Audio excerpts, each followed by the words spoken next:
하나님 말씀 보겠습니다. 하나님 말씀은 이사야서 54장입니다.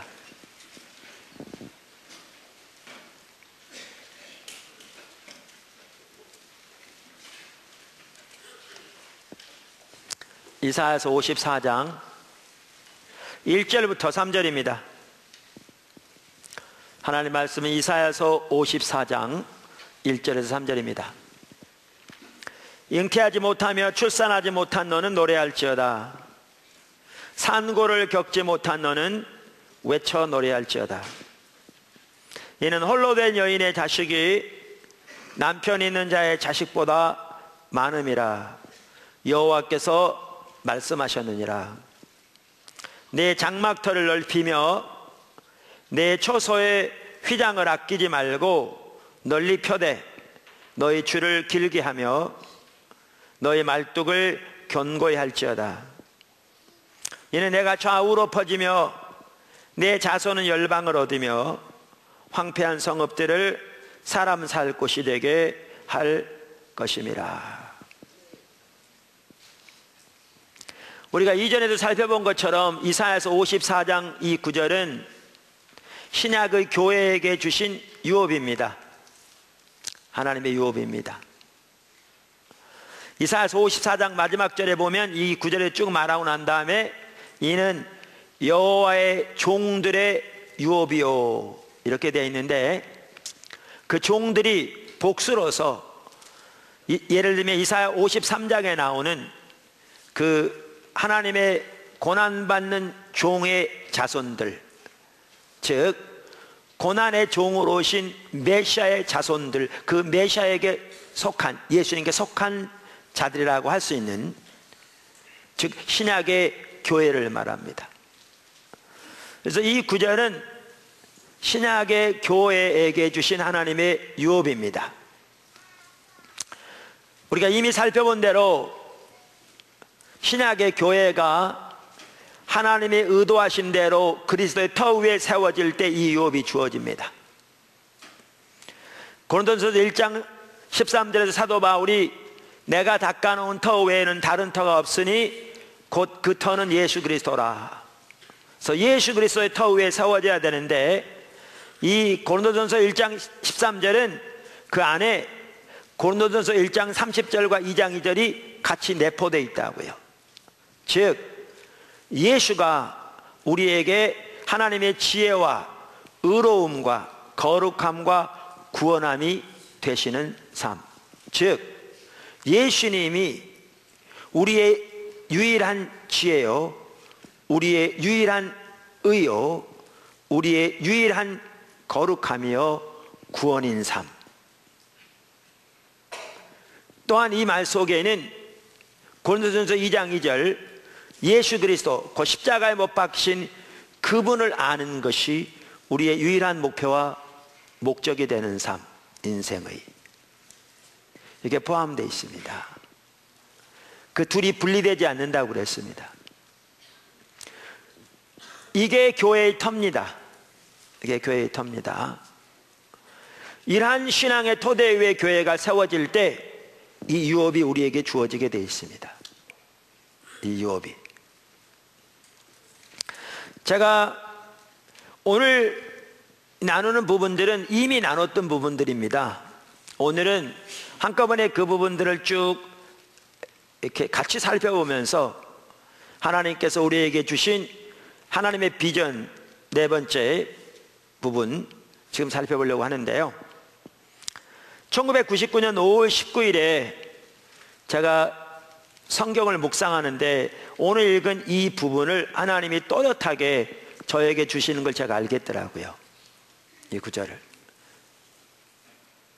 근데 그 당시 포도나무 교회가 5년째쯤 되어서 그 당시에 그 분당의 정든마을 한진 8단지 상가에서 예배를 드리면서 3층에 있다가 지하 전체를 하나님이 주시겠다고 그렇게 말씀하셔서 기도 중에 여러 지체들에게 그걸 놓고 기도하는 중이었습니다. 그래서 이 성경 구절 감동이 주어질 때 저는 하나님이 그 지하를 주시려고 하시나 보다 그렇게 생각했습니다. 왜냐하면 2절의 내용이 뭐라고 되어 있냐면 내 장막터를 넓히며 내 처소의 휘장을 아끼지 말고 널리 펴되 너의 줄을 길게 하며 너희 말뚝을 견고히 할지어다. 이렇게 되어 있기 때문에 저는 하나님께서 그 지하를 주시겠다고 그렇게 약속하신, 확인하시는 말씀인 걸로 생각했습니다. 제가 더 나가기 전에 아까 광고 시간에 부흥센터 부지에 대한 건축허가 이렇게 얘기가 나누고 하다 보니까 좀 어떤 분들이 혹시라도 이렇게 두려움이나 이런 마음을 가질 것 같아서 이렇게 잠깐 나누면요. 아까 말씀드린 대로 이렇게 건축허가 났는데 지금 현재 부흥센터를 지을 상황은 아닙니다. 그건 나중에 지어질 겁니다. 교회 형편에 따라서. 그러니까 교회가 최소한 지금보다 2배 이상 성장해야 그 일은 시작될 겁니다. 그런데 지금 당장 급한 게 있습니다. 식당 문제가 급하고 학교를 위한 교실이 급하고 또 선교사 훈련원이 필요합니다. 지금 당장. 앞으로 대학 캠퍼스 사역을 위한 간사 훈련 또 선교사 훈련 등 6개월씩 합숙하면서 훈련할 장소가 절실하게 필요한데 지금 있는 사물교 선교회 본관으로는 못합니다. 왜냐하면 그걸 사용하게 되면 다른 모든 사역을 못하기 때문에 지금 거기에서 정말 많은 일들이 되어지고 있는데 요즘에 이제 군사역 또 지난주에는 인도네시아 목회자들이 와서 거기에서 하루 쉬면서 또 그분들과의 교제가 있었는데 짧은 시간이었지만 그분들에게 강력한 영향력이 미쳐지는 것 같았습니다. 그리고 거기에서 정말 놀라운 일도 들었습니다. 여기서 감히 말할 수 없는, 이 방송으로 나가기 때문에 정말 놀라운 얘기도 들었습니다. 인터넷 방송을 꺼주실래요? 세정씨만 모아. 그러면 내가 얘기할게요. 제가 아까 무슨 얘기하다 그랬냐면 건축 얘기하다 보니까 많은 사람들이 이렇게 위축되고 어떨 땐 또 뒤에서 불평하고 그럴까봐 정말 알지 못하는 자기 생각 가지고 함부로 판단에 죄짓지 말라고 잠깐 말씀드리면 우리는 하나님이 처음부터 인도하실 때 그런 식으로 인도하셨어요. 제가 이때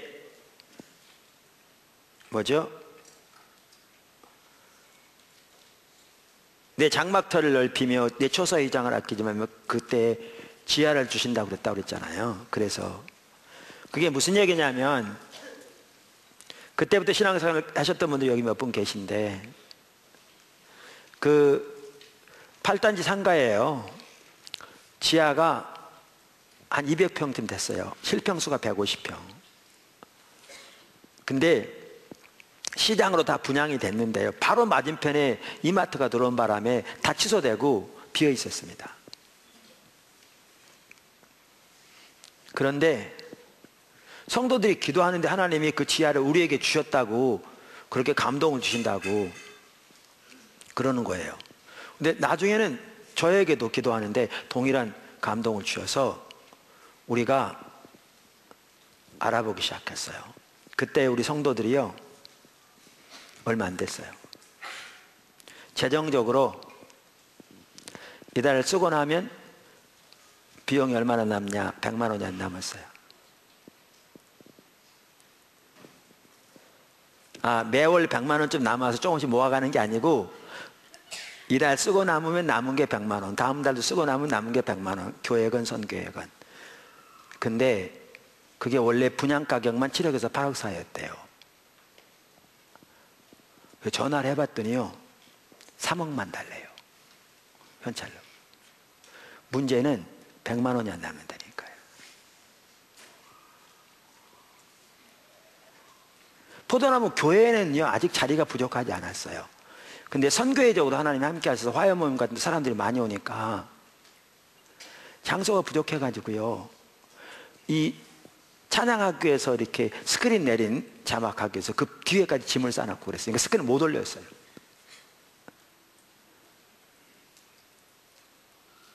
근데 우리는 하나님 인도하시면 순종해 가거든요. 결국 주셨어요. 얼마에 주셨냐? 1억 8,600에. 그 엄청난 거를. 이 얘기하면 길고요. 정말 하나님 함께 하셨어요. 근데 1억 8,600도 우리로서는 내려가는 날 어떻게 예배드리나 싶었어요. 왜냐하면 실평수만 해도 150평이니까 본당, 교육관, 부엌, 식당용 교육감이죠. 그 다음에 사무실, 제 목욕실 이렇게 넣어놨는데 본당이 한 80평 이상 되는데 80평 그때는 여러분 지금은 작을지 몰라요. 그때는 성도 여기 한 명 앉고 저기 한 명 앉고 저기 한 명 앉을 텐데 내려가는 날 어떻게 예배를 드리나 그랬어요.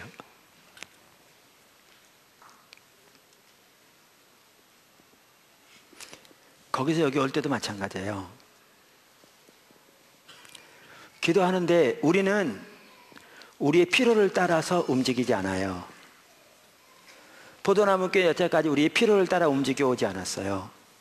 우리는 하나님의 비전을 따라 움직이고요, 하나님의 인도를 따라 움직여요. 우리는 우리의 필요를 따라 움직이지 않아요. 사람의 생각으로 움직이지 않아요. 우리는 하나님의 비전을 따라 움직이고요, 하나님의 인도를 따라 움직여요.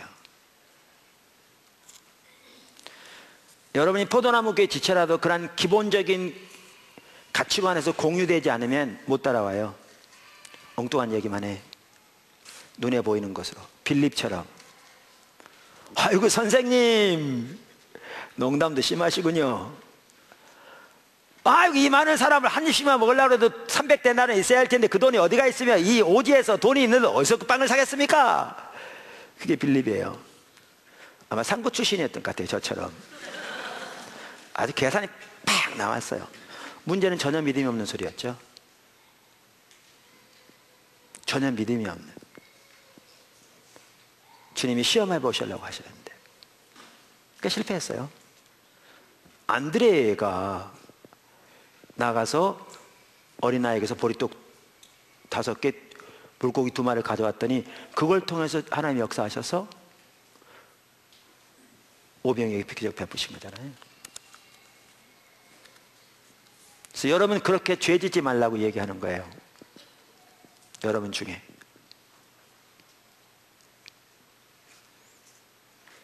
우리는 비전을 따라 움직여요. 우리는 하나님 인도를 따라 움직여요. 배우는 가치관이 다르다고요. 가치관이. 우리는 필요를 따라 움직이지 않아요. 사람들의 의견을 따라 움직이지 않아요. 목회자의 생각대로 움직이지 않아요. 우리는 그렇게 움직여요. 근데 거기에 있을 때 그때도요, 여기 올 때도 교회에서 장소 넣으려고 했어요.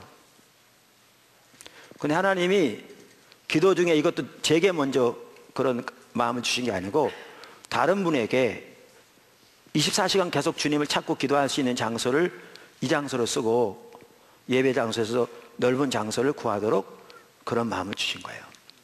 근데 나중에는 저는 그 말이 그분이 그러길래 저분은 항상 좀 빨리 간다니까 그랬어요. 근데 저도 기도하는데 동일한 마음의 감동을 주시더라고요. 그래서 우리가 교회 전체에서 하나님의 뜻을 분별하고요, 순종했어요. 그래서 우성상가 300평이 넘는 거기를 우리가 경매로 받았어요. 근데 문제가 생겼어요. 거기 주민 대표들이 우리를 못 오게 해서 하기 위해서 모든 주민들에게 연판장을 받아가지고 우리를 못 들어오게 한 거예요. 우리가 그 대표들을 만났어요.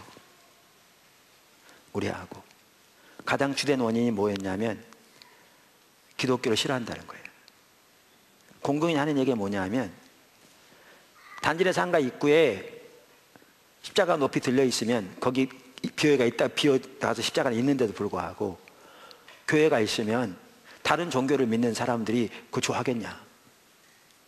공공연히 우리한테 그랬어요. 근데 그렇게 합세하는 사람 중에는 다른 교회 나간 집사도 있었어요.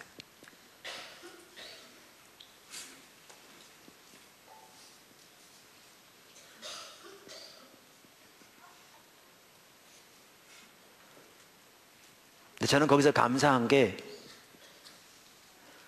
그 집사라는 사람이 이렇게 자꾸 얘기하려고 그러니까 불신자들 앞에서 기독교인끼리 하나님의 이름을 떨어뜨릴 수 있잖아요.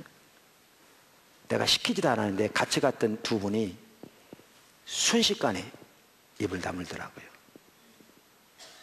우리가 불이익을 당할지언정 불신자들 앞에서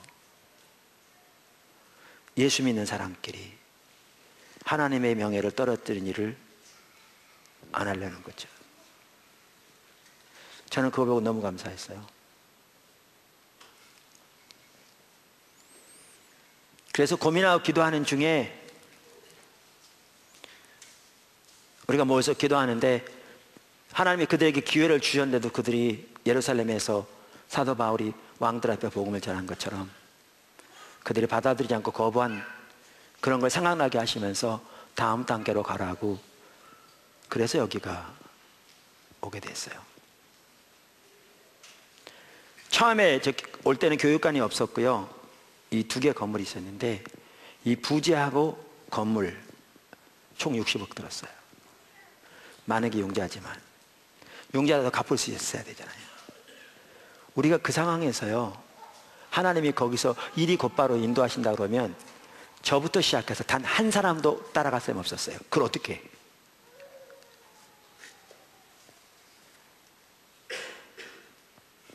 우리의 능력을 초월해도 이것은 상상할 수 없었어요. 그래서 하나님이 이 과정을 통해서 인도하셨어요. 뿐만 아니고요, 이 땅을 구입하게 되었을 때 우리는 이 땅만이라도 구입해 놓고 건축허가라도 내놓기만 한다면 2년 내에 착공신고만 하면 되고, 착공신고한 다음에는 시간이 아무리 걸려도 상관없다. 저 법적으로 그 정도는 알고 있거든요. 그래서 우리는 그렇게 생각했어요. 왜냐하면 여건이 도저히 안 됐으니까. 그런데 건축허가 나자마자 곧바로 건물 지어서 여기 오게 됐어요. 그리고요, 거기서 여기 올 때쯤 돼서는 그 지하가 좁아가지고요, 도저히 수용할 수가 없어서 주일학교 같은 경우에도 그 원래 구입했던 그 상가에 거기에 우리가 안 가게 되면서 다는데 세를 줬는데 그 한쪽을 다시 우리가 빌려가지고 주일학교 훈련은 이렇게 하다 왔어요. 하나님이 인도해 가셨어요. 우리 지금 되어지는 것도 여기서 다 얘기 드릴 수 없지만 하나님의 인도를 따라가고 있어요. 그러니까 여러분, 저요, 하늘이 쳐다봐집니다. 어떻게 해야 되나. 그런데 기도하시고 하나님 뜻이 이루어지도록 간구하고 자기가 할 수 있는 부분에 힘을 다해 동참하되 나머지는 하나님께 맡기십시오. 여러분, 알지도 못하면서 여러분의 눈에 보이는 것, 그것도 정말 올바른 가치관도 아니면서 함부로 판단하지 마십시오. 여러분, 죄 짓지 말라고 미리 말씀드리는 겁니다. 자, 그럼 이제 본문으로 돌아갑니다. 여태까지 옆으로 쭉 돌았고요.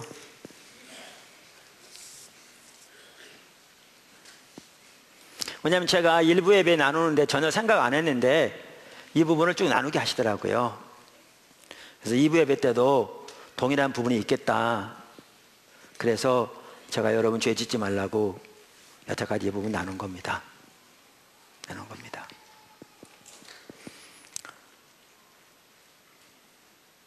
그래서 저는 하나님께서 이 구절을 이렇게 주셨을 때 그렇게 지하를 주시려고 하시는 모양이다, 그렇게 이해했어요. 근데 나중에 우리가 지난번에 살펴본 대로 갈라디아 4장에 보면 사도 바울이 이 이사야서 54장 1절을 인용하면서 이 약속이 십자가 복음에 주어진 유업임을 말하고 있거든요. 그리고 갈라디아 교회가 그 복음에서 떠나 율법주의, 인본주의, 거짓 신앙 체계로 빠지니까 다시 해산하는 수고를 한다고 하면서 이를 돌이키라고, 너희 가운데서 이스마엘과 하갈, 즉 거짓 신앙 체계를 쫓아내라고 이렇게 말하고 있거든요. 자, 그걸 보면서 나중에 깨닫게 된 게, 이 말씀은 그게 아니고 그동안 철저하게 교회가 십자가의 복음에 세워지고 신앙의 본질에 세워지기를 추구해 왔는데, 하나님께서 그 하나님의 교회, 신약의 교회에 주시는 유업인 바로 이 유업을 우리에게 주시겠다는 약속이구나, 그렇게 알게 됐는데요. 이건 제가 나중에 그걸 보면서 딱 날짜를 계산해 보니까 너무나 놀라운 사실이, 그게 99년 5월이었는데 바로 그해 11월부터 하나님 열방을 열어가기 시작하셨어요. 그해 11월부터 열방을. 뭐냐면 신약의 교회에 주신 유업 중에 하나가 열방이거든요. 이 3절에 나온 것처럼 내 자손은 열방을 얻으며. 그래서 오늘은 특별히 3절 가지고 살펴보면서 이런 하나님의 유업이 우리에게 주어지기를 간절히 사모하고, 특별히 오늘은 그 유업 중에서, 그 하나님의 부르신 비전 중에서 다음 세대에 대한 부분을 살펴보고자 하는데, 그래서 하나님이 우리에게 주신 비전은 하나님이 하나님의 목적을 우리에게 보이신 거라고 말했습니다. 그래서 우리가 바라보고 나갈 목표이기도 하고, 그것이 하나님의 교회 회복과 하나님의 부흥, 그 다음에 열방과 다음 세대인데, 오늘 그 다음 세대를 살펴보면서 3절에 이 말씀이 이루어지기를 소원하는 겁니다. 이는 내가 좌우로 퍼지며 내 자손은 열방을 얻으며 황폐한 성읍들을 사람 살 곳이 되게 할 것임이니라. 이 자손은, 사실 그래서 이 비전은 하나님이 우리에게 보신 하나님의 목적이기 때문에, 우리가 신실하게 신앙의 본질 가운데 주님을 따라가면 주님이 반드시 우리 안에서, 그리고 우리를 통해서 이루실 목표이기도 합니다. 단순한 구호가 아니라 주님이 보이신, 그리고 앞서가시는 일이기 때문에 그 하나가 다음 세대입니다. 다음 세대. 그래서 우리를 부르신 우리의 비전을 크게 말씀드려서 그래서 뭐라고 그랬죠? 하나님의 교회 회복과 부흥, 열방과 다음 세대. 다음 세대. 제가 영적 랜드마크에 대해서 말씀드렸습니다. 영적 랜드마크는 하나님께서 하나님의 목적을 우리에게 알리시는 특별한 사건들이다. 그래서 이러한 사건들을 쭉 연결해 보면 하나님의 의중이 보이고, 하나님의 뜻이 보이고, 하나님이 지금 이 시대에 뭘 하고 계시고 우리를 어디로 초청하고 계신가가 보인다, 이렇게 말씀드렸는데, 오늘 그러한 것에 해당하는 몇 가지를 제가 쭉 나열하려고 합니다. 그래서 쭉 나열하면 두서없을지 모르지만 하나님이 다음 세대와 관련해서 우리를 어디로 인도하고 계신가라는 게 보여질 것 같았습니다. 여러분, 우리는 지금 심각합니다. 영적으로.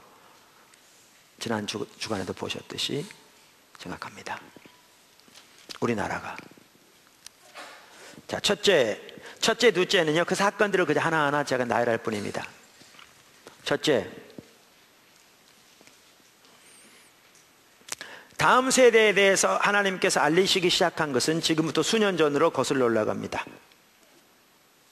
다음 세대에 대해서 하나님께서 알리시기 시작한 것은 지금부터 수년 전으로 거슬러 올라갑니다. 사실 오늘 나누는 얘기들은요, 대부분 들었습니다, 여러분. 아까 말씀드린 대로 그것을 쭉 한꺼번에 모아서 같이 살펴보기를 원하는 겁니다. 뭐 하기 위해서? 하나님이 우리를 어디로 인도하고 계신가를 보기 위해서. 제가 정확한 시간은 지금 알 수 없는데 좀 적어놨어야 되는데, 그러니까 이런 일들 참 중요한 일들인데 그 당시 제가 미처 그렇게까지 생각을 못했고요. 그 뒤로 여러 차례 언급은 했지만 날짜는 제가 못 적어놨습니다. 근데 그때가 한 6, 7년 전입니다. 훈련은 개강 예배 때입니다. 그러니까 사실 돌이켜보면 어느 정도는 알 수 있습니다. 그때는 훈련원이 이제 모이고 있었습니다. 지금은 이제 새물교 신학원으로 그것이 업그레이드돼서 새로 시작하기 위해서 이제 리더들이 워낙 시간이 없다 보니까 지금은 사이버로만 강의를 하고 있는 상황입니다. 근데 이 자리에 서 있었습니다. 꽤 여러분이 참석했습니다. 근데 제가 너무나 피곤해서 다른 분에게 좀 설교를 부탁하려고 이길수 목사님, 김영시 목사님, 김기현 목사님 다 전화해봐도 안 된다고 그러더라고요. 그러니까 저만 남았어요. 혹 붙이려고 했는데 혹이 붙은 거죠. 그래서 기도하는 중에 지금도 기억은 합니다. 새물교 선교회의 훈련원의 목표 4가지를 이렇게 좀 나누기를 원하신 것 같아서 그걸 가지고 설교하고 있었습니다. 근데 저는 하나님께서 저에게 하나님의 뜻을 보이실 때 여러 가지 방법을 사용하시는데 그 중에 하나가 뭐냐면 이게 선명히 보여요. 스크린에 비친 것처럼 보여. 환상이 아니고 눈에 뭐가 보인다는 게 아니라 이렇게 깨달아져요. 눈에 스크린에 보인 것처럼 선명하게 순식간에 하나님의 뜻을 알리시는 방법 중에 하나가 저 같은 경우에는. 근데 제가 설교를 하고 있는데 이게 앞에 스크린에 보여지고 딱 순식간에 펼쳐지는데요, 이게 비춰지는 거예요. 첫째는 십자가 복음, 예배 회복 등에서 다룬 것처럼 교회가 회복되기 위해 필요한 각 요소에서의 하나님의 길이 정리되고 되어왔고 되고 있습니다. 여러분, 지금 우리 포도나무 지체들 중에서도 승리하는 삶을 살지 못하는 지체들이 적지 않은 것 같은데요, 여러분들이 하나님과 동행하면서 승리하는 삶을 살기 위해 필요한 모든 하나님의 길은 이미 다 제시되었습니다. 성경에 기록되어 있을 뿐만 아니라 성경에 있는 하나님의 길들을 정확하게 여러분에게 제시되어서 그 하나님의 길대로 주님을 따라갈 때 하나님과의 관계가 실제적으로 친밀하게 열릴 뿐만 아니라 삶에서 하나님의 생명과 은혜가 회복되어지고 승리하는 삶을 사는 것이 여러 사람의 삶을 통해서 이미 검증되어진, 그렇게 이미 다 정리가 되었습니다. 그래서 어떤 사람은 임상시험 다 끝났다고 얘기하죠. 그런데 여전히 여러분이 승리하는 삶을 살고 있지 못하다면 주님 안 찾아서 그렇고요, 주님의 길을 배우기를 추구하지 않아서 그렇고요, 주님의 길이 배워진 대로 삶을 조정하지 않아서 그렇습니다. 그건 여러분 책임입니다. 그 누구도 어떻게 할 수 없습니다.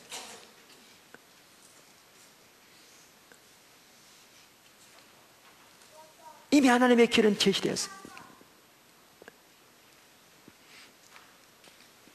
그런데 이렇게 각 분야에서 교회가 회복되기 위해서 필요한 모든 요소들을 정리하고요, 앞으로도 계속해서 되어지고 있죠. 또 이제 일꾼들이 세워지는, 일꾼들도 어떤 일꾼들이 세우냐면 그 하나님의 길로 무장되질 뿐만 아니라 실제로 그 삶을 살고 본인이 그렇게 함으로 하나님이 그의 삶 속에서 역사하셔서 그 열매들이 실제로 나타나는 사람, 그래서 자신의 삶 속에 그 승리와 그 열매가 실제로 나타날 뿐 아니라 다른 사람을 그리로 인도할 수 있는 사람, 이게 진정한 영적 리더입니다. 예를 들면 중보기도라고 하십시다. 중보기도 책 몇 권 가져가지고요, 이게 중보기도입니다라고 가르치는 거에 아무런 의미 없습니다. 저는 그런 사람들을 강의 안 듣습니다. 의미 없습니다. 그 책 몇 권 읽으면 되는데 그 아무런 의미 없습니다. 중보기도만 하더라도 중보기도에 대한 성경적인 가르침 토대우에서 하나님의 분명한 그 길을 알 뿐만 아니라 성경에 나오는 하나님의 길을 알 뿐만 아니라 그렇게 하나님을 찾고 하나님을 구하면서 하나님의 의중과 뜻을 알아 그걸 붙들고 하나님 앞에 기도하는 가운데 하나님께서 하나님의 행하신 것 목적을 그에게 알리실 뿐만 아니라 그걸 놓고 기도하면서 하나님께서 그의 삶을 통해 그의 삶 안에서 하나님의 목적을 이루어가신 열매들이 나타나는, 전도도 마찬가지고 예배도 마찬가지고 각 분야에서, 그리고 다른 사람들을 그 자리로 인도할 수 있는 사람, 그게 리더입니다. 이게 사실 영적 리더의 정의입니다. 그러니까 우리 리더들은 다 그런 관점의 자신을 보아야 합니다. 우리가 몇 번 들어가지고 몇 가지 아는 책에 나오는 몇 가지 내용, 그리고 그거에 관련된 성경 구절을 몇 가지 알았다고 그래서 그걸 다른 사람한테 말한다고 그게 리더가 되지 못합니다. 자기 삶 속에 어떤 열매도 맺지 못하면서.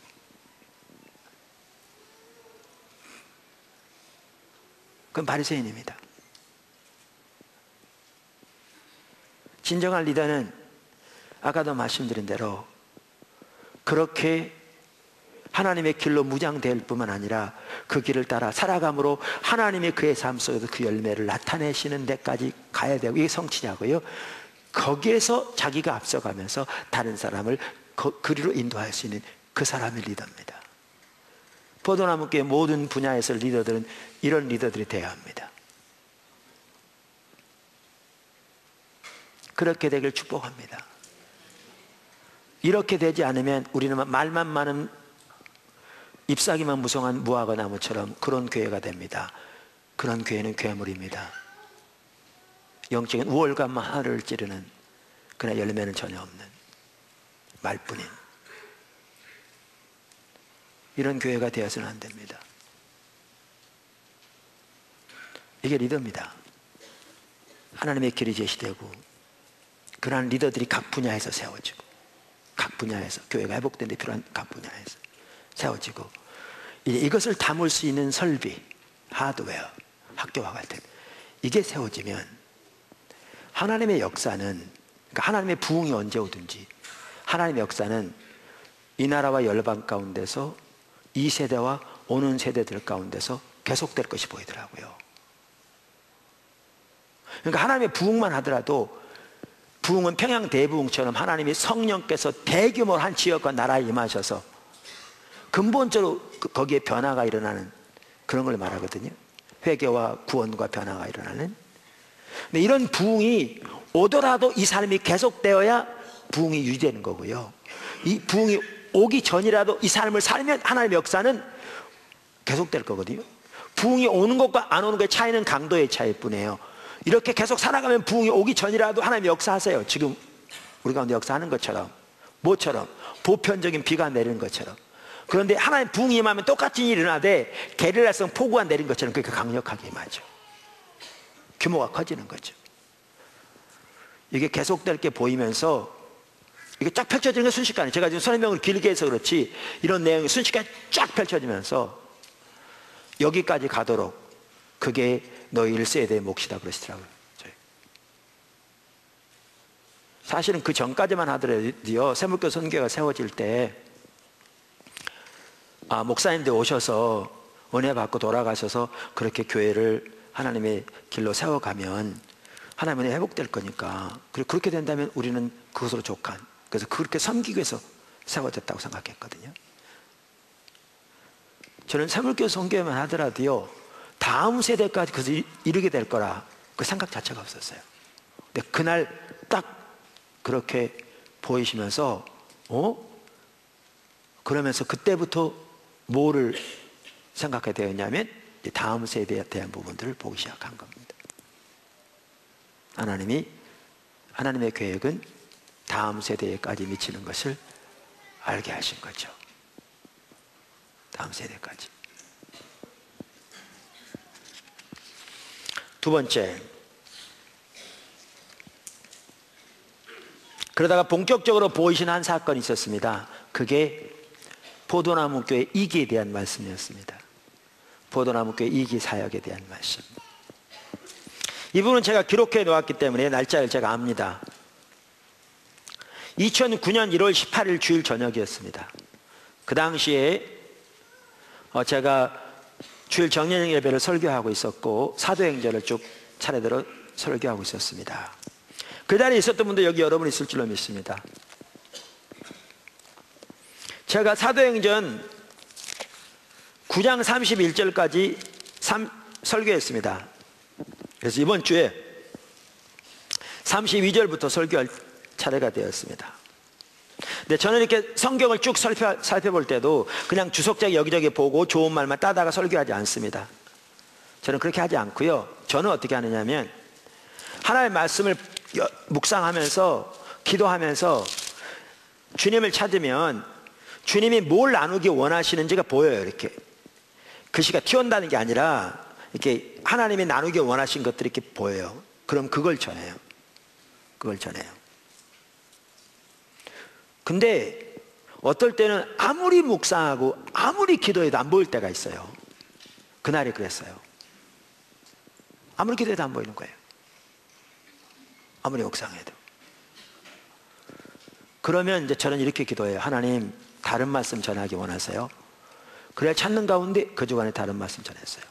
그 다음 주도 또 그랬어요. 또 다른 말씀. 그렇게 해서 4주인가 5주를 그렇게 전했어요. 다른 한 시리즈를 중간에 살펴봤어요. 4주 동안 이 구절을 보았습니다. 4주인가 5주를. 4, 5주 동안 이 구절을 가지고 묵상했습니다. 씨름했습니다. 근데 안 보였어요. 5주 때인가 6주 때인가 이제 또 설교하려고 이 구절을 준비를 하려고 딱 보는데 전혀 예상치 않았는데 성령께서 그런 감동을 주신 것 같아요. 그 위를 봐라. 내가 바로 그 윗줄을 봤어요. 그 순간에 아까도 말한 대로 또 이게 쫙 펼쳐지는 것 같더라고요. 한눈에. 이게 쫙 이게 보여지는 것 같아요. 그러면 이 구절이에요. 그 구절이.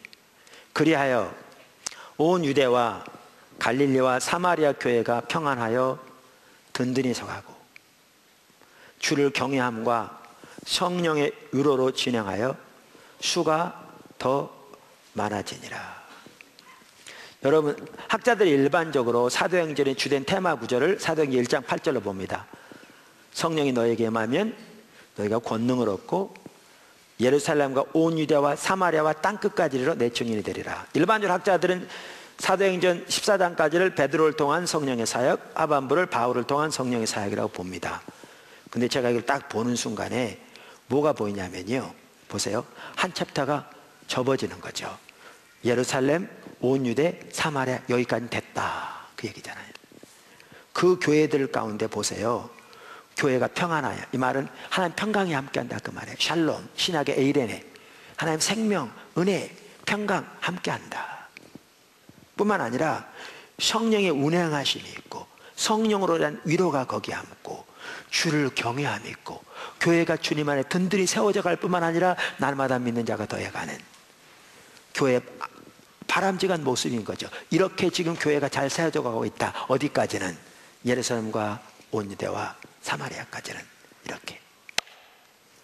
그리고 다음부터 이제 뭐가 열리느냐? 새로운 장이 준비되고 있는 거예요. 그게 뭐죠?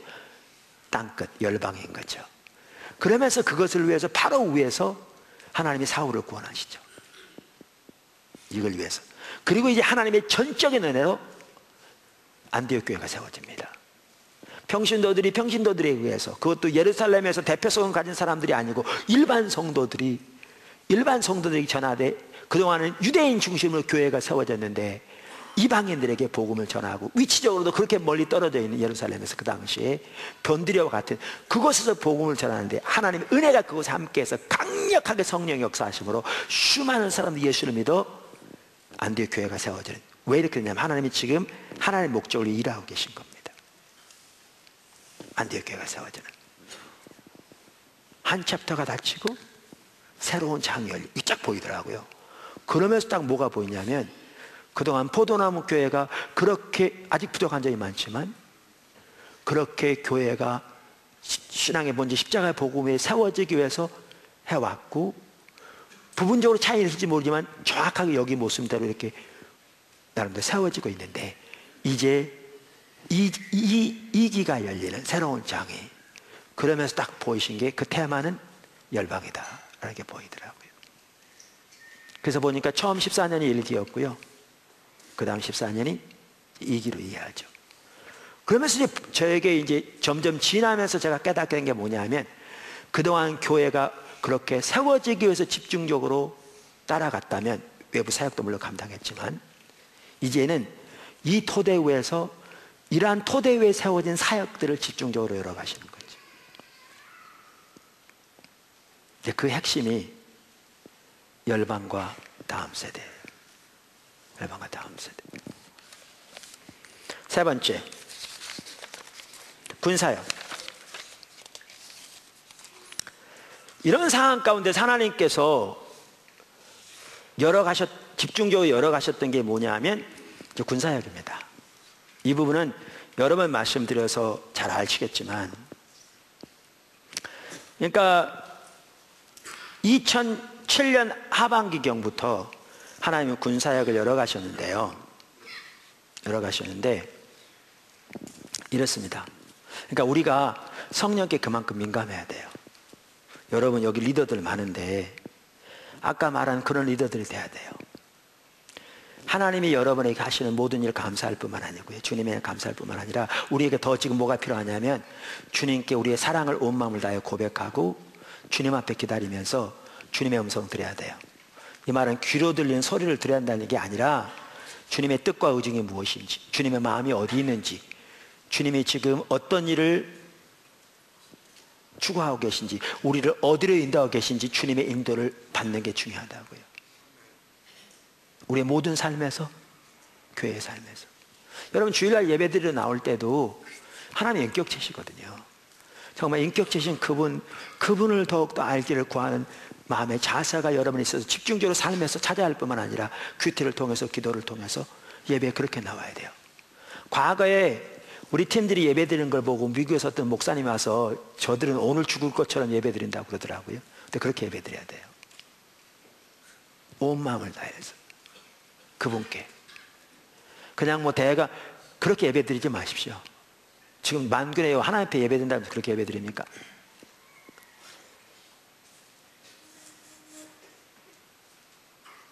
하나님이 천지를 창조하신 만군의 여호와 하나님인데 그렇게 예배 드립니까?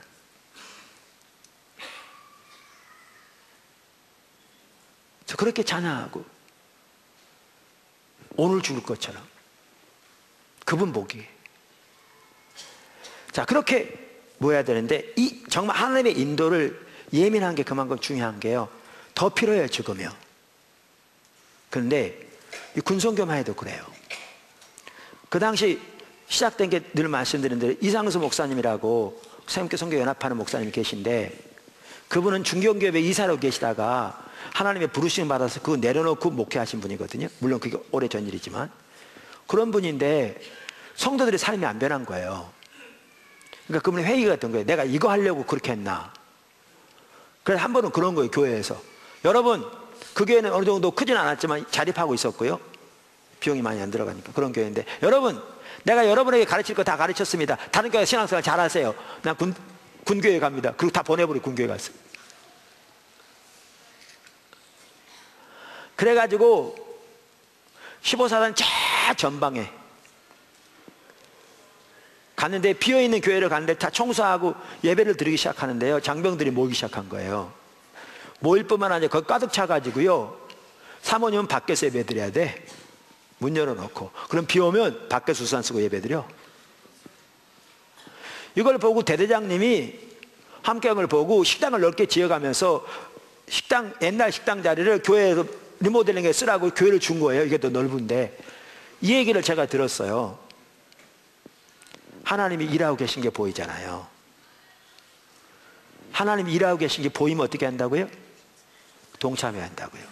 그냥 넘어가렸으면 끝일 텐데 이 얘기를 듣고 하나님이 일하고 계시네? 그게 보이더라고요. 그래서 그날 저녁에 주일날 설교하고 난 다음에 우리 온치들이 같이 모였어요. 하나님이 이렇게 일하고 계신데 설명하고 난 다음에 우리가 어떻게 하나님 일에 동참할지 하나님께 기도하자. 그랬더니 뭐 이분 저분을 통해서 하나님이 얼마나 이걸 원하시고 얼마나 여기 하나님 마음이 있는 거 알게 하신 거예요. 아, 목회자에서 군성교 한금모자인데 기본적인 지식은 다 알고 있어요. 그렇지만 그 이상은 아무것도 아니죠. 그 기본적인 지식은 아무것도 의미가 없어요. 다 그 정도는 알고 있어요. 근데 아무런 의미가 없는 거죠. 근데 이렇게 되니까 이제는 그래서 군성교가 시작했어요. 그래서 목사님을 파송하고요, 또 다른 목사님 파송하고요, 또 다른 목사님 파송하고요. 근데 하나님 일하기 시작하신 거예요.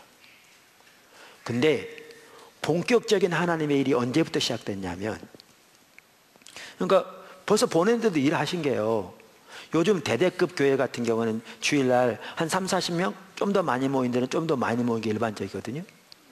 일반적으로. 근데 목사님들이 가 계신 데는 어떤 데는 150명에서 200명. 대대급 교회인데. 이렇게 모이는 거예요. 다른 교회들도 막 유사하게. 그런데 언제 근본적으로 이렇게 퍼지기 시작했냐면 불과 얼마 안 돼서 2년 남짓 됐어요. 2012년 5월에 15사단, 24사단 군정병 집체격이 있었는데 거기서 하나님이 엄청나게 함께 하신 거예요. 그러면서 이게 확 퍼지기 시작했어요. 지금 결론만 말씀드릴게요. 우리가 지금 문무대 교회 뭐죠? 6434를 빼놓은 모든 육군 장교들이 거기서 양성돼요. 모든 병과에 그 두 굴 뺀 93%가 양성돼요. 문무대교에 자매교를 맺어 있고요. 그랬더니 3군 사관학교에서 자매교를 맺으려고 왔어요. 곧 맺을 거예요. 아직 우리 시간에서 못 갔어요. 육사에서도 우리 육사의 팀이 나가 있어요. 작년에 60% 세례 받았어요. 신입생도. 올해 전반기까지 55% 왔어요. 그러면 이 세 학교에서 이제 생도들이 선발돼서 훈련받으면 임관한 후에 후반기 교육을 어디로 가냐면 상무대로 가요. 근데 이번 달에 상무대하고 자매결혼 맺어요. 이번 달에. 군에서 장교들의 위치가 그만큼 중요하잖아요. 장교 못지않게 중요한 또 리더들이 있어요. 준부사관. 그 부사관들을 훈련하는 곳이 부사관 학교인데 거기하고 자매결혼 맺어 있어요. 그리고 현역 준부사관 영성수련을 지난번에 했고 내년에도 여기서 해요. 매년 섬길 거예요. 이렇게 되면요, 우리나라 육군 전체 모든 장교와 모든 준부사관들이 처음 훈련 때부터 우리들이 섬겨요. 공군을 위해 기도해 왔어요. 하여튼 준부사관단 수련회 지난번에 공군 군목단장님이 오셔서 우리 공군도 좀 섬겨달라고 그래가지고 이번 11월 달에 바로 이 자리에서 공군 군목단 전체, 공군교회 권사님이야 장로님, 평신도 리더들 해가지고 100명 이상이 여기 와요. 이번 달에 토요일 날 정모하면 도시락 싸우겠다고 그래서 우리가 점심시간 해드릴게요. 그랬어요. 여기 해군을 품고 기도했는데 지난번에 해군 군목단장도 와서 해군도 섬겨달라고 그랬어요.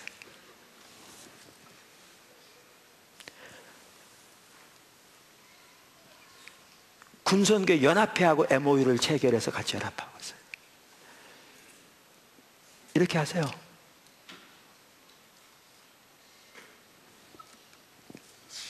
네 번째, 캠퍼스 사역.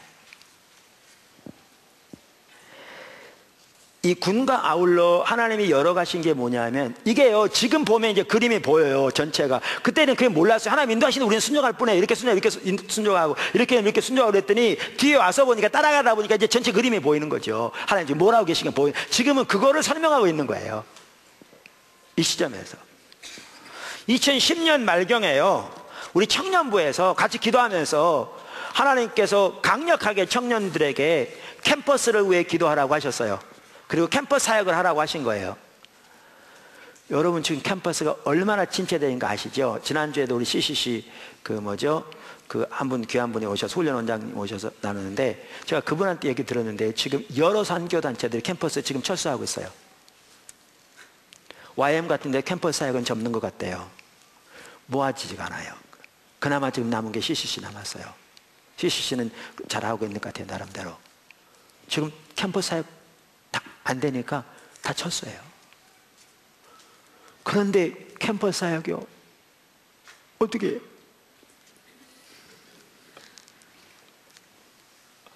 우리 하나님 말씀하시면 따라는 가지만 어떻게 할지 모르잖아요.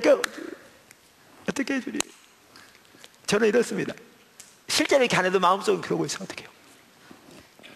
그래서 한 게 뭐였느냐, 이제 우리 선교회적으로 캠퍼스마다 있는 학생들을 모아서 기도하기 시작해요. 그 기도 계속 하셔야 합니다. 멈추면 안 돼요. 하나님에는 기도 없이 안 됩니다. 지금 열 몇 개 캠퍼스 지금 정기적으로 중보기도가 모이고 있는데 그거 하셔야 됩니다. 계속 적극적으로 이렇게 기도해 왔어요. 그러던 중에 하나님이 주신 감동 중 하나가 뭐였냐면, 군사역과 캠퍼스가 연결될 거라고 그러신 거예요. 그래서 우리 생각하기를 이게 군이 잘 되고 있으니까 군에 가서 이렇게, 그도 어차피 캠퍼스 돌아갈 거니까 하다 보면 캠퍼스 이렇게 연결하면 사이트 만들어서 그들이 이제 캠퍼스 올 때 같이 오면 되지 않겠냐, 앞으로도 이거 할 겁니다, 이렇게 생각했는데 놀라운 일이 발생해 버렸어요.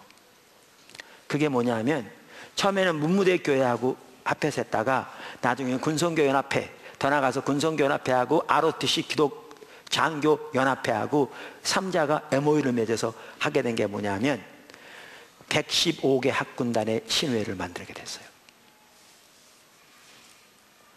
115개 캠퍼스. 엄청난 일이죠. 지난번에 그 CCC 그 연구실장인가 그분도 와서 얘기하기를 캠퍼스 사역이 이렇게 침체되어 있는데 학군단은 군과 관련되기 때문에 총장님도 적극적으로 후원하는 단체이니까 여기에 신의회가 세워지면서 아무도 막지 않을 거라고 말해요. 거기다가 이제 이들부터 시작해서 토대가 돼서 그 학교로 가게 돼서 하나님 역사하시면 제2의 캠퍼스에 부흥이 올 수 있다고. 15개 학군단. 여기다가 이제 우리 기도했던 팀들과 이제 어떤 캠퍼스에서는 이들 토대로 이제 캠퍼스마다 뭐죠? 그 캠퍼스 사역들이, 세문교 선교 사역들이 되어지면 이들과 토대돼서 물줄기가 합해지는 거죠. 합해지는 거죠. 거기서 끝이 아니에요. 지난번에 CCC, 죄송합니다. 군선교 연합회 담당자하고 얘기하는 중에요. 여태까지 군에서 예수를 믿으면 군선교에서 연합회에서 제일 고민이 뭐냐면 그 중에 하나가 군에서 예수 믿는 사람도 어떻게 지역교회를 연결시킬 건가 하는 거예요. 여기서 세례받고 한 사람도 어떻게 연결시킬 건가. 그동안은 주소지 교회로 보내봐야 연결이 돼야죠. 안 되는 거죠. 그래서 제가 그랬어요. 주소지 교회로 보내지 말고 캠퍼스를 알아서 학교로 주소를 달라. 그랬더니 그게 좋은 아이디어도 받아들여서 이제는 거기다 양식에다가 뭐를 집어넣냐면 캠퍼스 학교를 넣어요.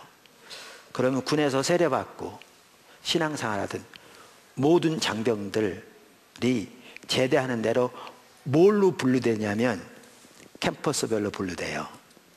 그 분류 작업 우리가 할 거예요. 비밀 공유되어 있거든요.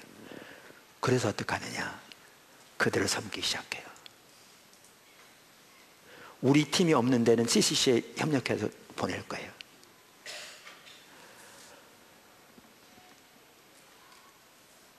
거대한 일이 진행되고 있죠.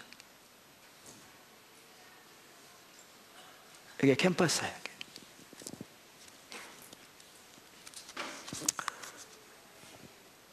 몇 번째까지 했습니까? 네? 네 번째. 다섯 번째. 세물교 기도학교. 하나님께서 학교를 말씀하셨을 때 거기에 분명히 아까도 말씀드린 훈련해서 열방으로 보내냈기 때문에 신학원이 포함된 걸 알았어요. 근데 학교를 위해 기도하다가 계속 기도하고 계속 나누고 기회되는 데 나누고 기회되는 데 기도하고 가닥이 안 잡히니까 하나님 분명히 보이면 삶은 조정하지만 구체적인 인도가 있어야 되잖아요. 보여야 되잖아요. 그러면서 그 중에 하나 자리 잡힌 게 뭐냐면 세물교 기도학교입니다. 그래서 지금 학생 모집 1차 했고요. 교사 계속 모집하고 있고요. 저는 간단히 말하면 이렇게 말합니다. 지난번에 김남수 목사님 지난주에 오셨는데 한번 들어보세요. 그분이 북한을 여러 번 가신 분이에요. 어떨 때는 막 트럭으로 뉴욕에 있는 그 뭐죠, 교단, 순복음 교단에서 해가지고 하기도 하고, 그래서 북한 대사하고도 잘 알고, 설교하다 보면 연락 온대잖아요. 대사관에서 목사님 설교 잘 듣고 있습니다. 막 북한에 대해서 얘기하면, 안 좋은 얘기하면 지나치게 하지 말란 얘기죠. 그래서 가면 우에서부터 다 안내해주고 되게 아무데나 못 가게 하거든요. 이분 같은 경우는 아무데나 가도록 허가도 다 해주고 그랬던 분이에요. 근데 이 북한에 여러 번 가보면 자기 눈에 그게 보이더래요. 어떻게 저렇게 3대 세습이 가능하냐. 세계 역사에 없는 일인데 어떻게 저게 가능하냐. 3대 세습이. 그러면 자기는 뭐가 자기 눈에 보였냐면 요게 보였다는 거예요. 거기는 아이가 태어나면 타가소에 맡겨진답니다. 그러니까 당에게 아이를 드리는 거예요. 부모가 키우는 게 아니에요. 북한은 10일 타가소인가 그렇대요. 근데 10일 맡기는 게 아니고요. 왜 10일 타가소냐면 어려서 맡겨져서 10살까지 키워지는데 부모는 10일 만에 한 번밖에 면회를 못해.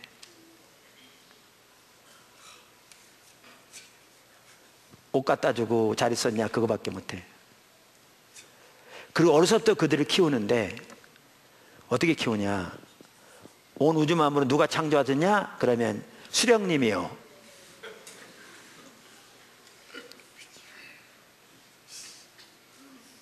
누가 너에게 먹을 건 주냐? 장군님이요. 그러니까 어려서부터 그렇게 세뇌 교육을 받기 때문에 북한이 세계 중심으로 알고요, 온 세계가 북한 중심으로 통일될 줄 알아요. 완전히 검은 건데도 어려서부터 계속 하얗다고 그러니까 흰 걸로 보이는, 완전히 속임수가 가능한 거예요. 그게 자기 눈에 보이더래요. 그래서 저 체제가 유지될 수 없는 건데, 완전한 세뇌 교육을 통해서 거짓말이 심기는 거죠. 그러면서 이분이 다음 세대를 키워야 되겠다, 그렇게 돌이킨 거예요.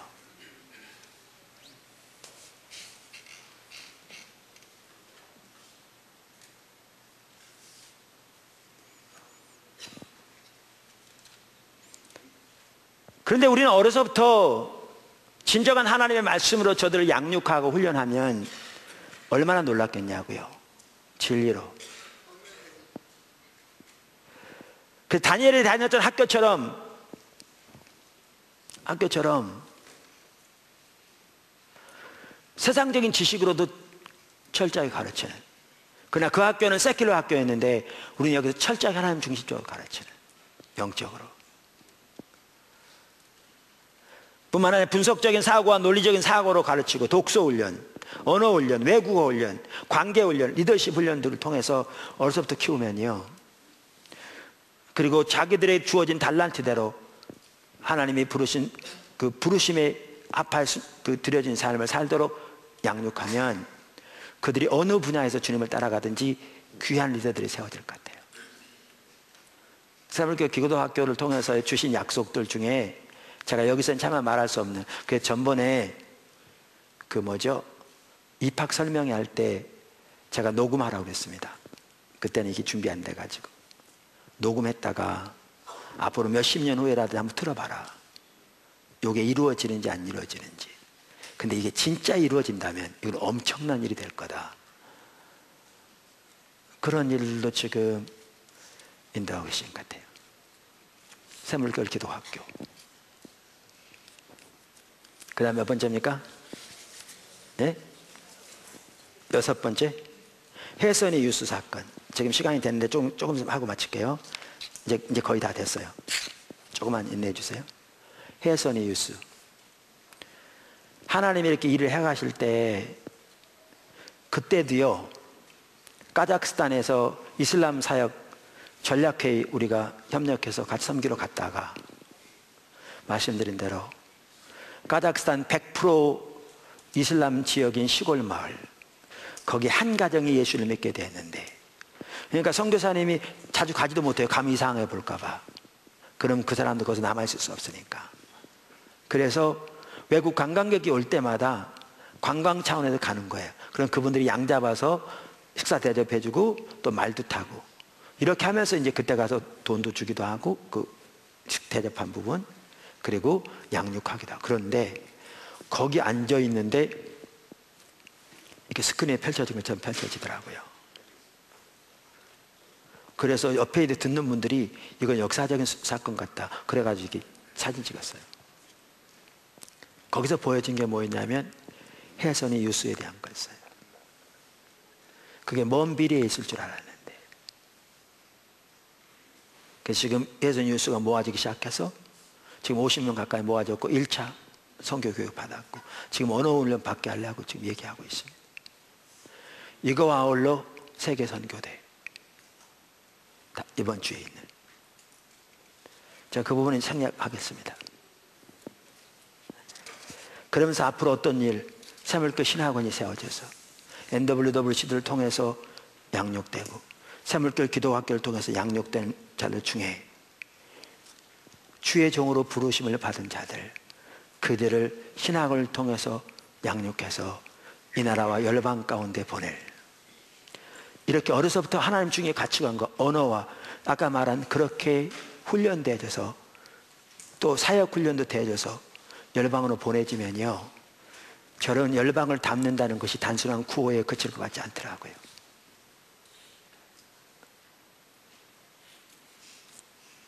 그래서 지난번에 까닭 다녀오면서 이제 군하고 해외도 연결시켜야 되겠다. 그래서 군정병 집체교육이 큰 규모로 이루어지면 우리나라에 나와 있는 선교사님 중에 지금 안신년 나와 있는 분 중에 귀한 분들을 한 분씩 모시고 가서 1시간씩 하게 하려고 합니다. 그럼 어떻게 되느냐, 이제 이들 중에 열방을 향한 비전과 부르심을 받는 자들이 거기서 생겨날 수 있도록 군과 캠퍼스를 연결할 뿐만 아니라 군과 열방을 연결하려고 합니다.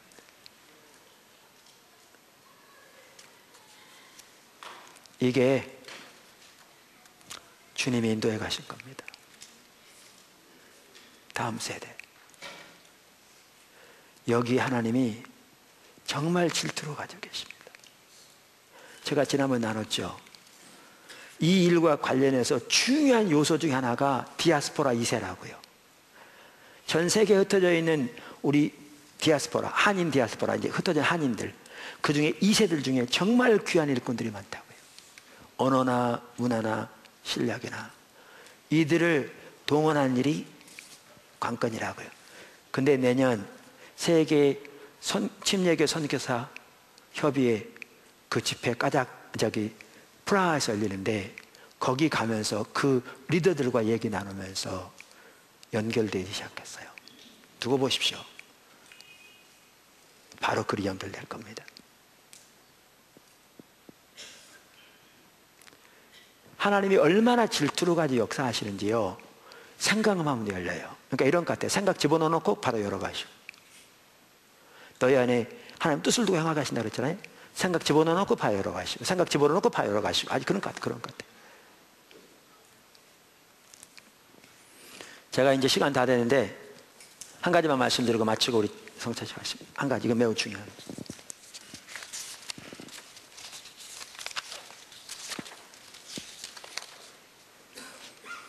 다음 세대를 향한 절박함입니다. 다음 세대를 향한 절박함. 이거는 아마 2011년경 겨울 같습니다. 날짜를 찾아보면 알 수 있을 것 같은데 그때 같아요. 제가 그때는 기록 안 해놔서. 그래도 기록했으면 좋을 텐데 이게 앞으로 이렇게 중요한 영향을 미칠지는 몰랐죠. 선명히 보이긴 했는데. 그 당시에는 새물교 선교의 본관이 지어지기 전이라서 연세대 원주 캠퍼스에서 우리 연합수련회 NWWC를 하고 있었습니다. 중고동부 연합수련회 기간이었습니다. 둘째 날에 이제 제가 아침에 숙소에 딱 일어났는데 제 눈에 또 이렇게 펼쳐지는 거예요. 갑자기 쫙. 환상이 아니라 이게 보여지는 거예요. 그날인가 그 전인가 그 이후인가 이길스 목사님에게도 하나님이 강력하게 정말 특별한 사건을 통해서 다음 세대의 부분을 말씀하셨다고 얘기해 주셨거든요. 근데 뭐가 딱 보였냐면 이게 보인 거예요. 그동안 목회자 컨퍼런스 때 제가 수없이 인도하고 장년들에게 수없이 많이 복음을 전했는데 안 받아들이는 거죠. 돌이켜지지가 않아요. 수많은 사람들은 거부하고요, 수많은 사람들 은혜 받았다고 하지만 실제로는 그렇게 근본적인 전환하지 않고요, 딱 모처럼 광야 생활하던 1세대처럼 안 바뀌는 거죠. 이게 제 눈에 딱 보이는 거예요.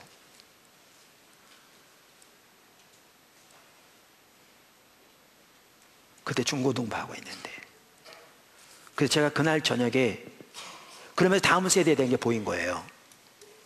중고등부하고 있는데 연결돼서. 그래서 제가 그날 저녁에 그들 앞에서 그렇게 얘기했습니다. 저녁 설교하면서 내가 이 세대는 포기한다. 이 1세대는 포기한다. 희한한 일이 생겼어요. 1세대를 포기한다고 그렇게 말한 이후로 포도나무교회 작년 등록수가 확 줄었어요. 누가 들은 것도 아닌데. 누가 들은 것도 아닌데.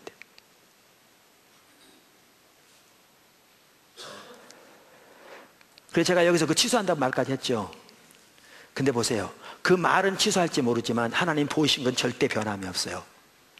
그럼 분명한 게 있는 것 같아요. 뭐냐? 우리나라 1세대가 너무나 강팍해. 돌이키지 않아. 하나님의 말씀을 들어도 하나님의 말씀 앞에 떠는 자세가 없어. 아까 나누는 것처럼 다 자기 식대로 임의로 받아들이고 임의로 선별적으로 받아들이고 변화되지 않아요. 돌이키지 않아. 여러분, 그 말을 절대로 그냥 들으시면 안 됩니다. 안 됩니다. 그러면서 내가 1세대는 포기한다는 말은 취소할지 모르지만 초점이 다음 세대에 쓸 것을 보이신 거죠. 제가 말하는 다음 세대라면 제 입장을 보면 지금 35살 이하를 말합니다. 어느 날부터 그들의 다음 세대, 그들의 다음 세대가 있을 것이고, 여기에 초점을 맞춰. 여러분 지금 세계가 변하고 있는 거 아세요? 세계에서 제일 많은 선교사를 파송한 나라가 미국인데요, 그 중에서 미 남침례 교단이 가장 많은 선교사를 파송하고 가장 잘 섬기는 교단 중에 하나일 겁니다. 제가 그 교단의 신학교 나가고 그 교단에서 안수받았는데요, 그 미 남침례 교단의 해외 선교부 전체 총재로 이번에 새로 총재가 됐는데 40대입니다. 그 엄청난 규모의 그 선교단체를 전체 이끌고 나갈 총재가 40대입니다. The Radical이라는 책을 쓴 목회자. 1000명 이상 되는 큰 교회에서도 리더십을 검증받은, 아무나 맡기지 않거든요. 그를 미 남침례 교단에서, 미 남침례 교단 그 해외 선교 그 전체를 맡아나갈 총재를 세운 겁니다. 이렇게 바뀌지 않으면 못 살아남습니다.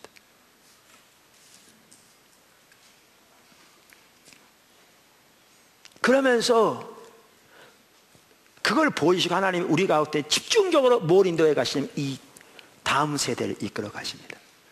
지금 교회 리더십도 교회되는 대로 정말 유능하고 또 하나님 사랑하고 열정이 뛰어난 수많은 젊은 리더들로 채워져야 할 거라 저는 믿습니다.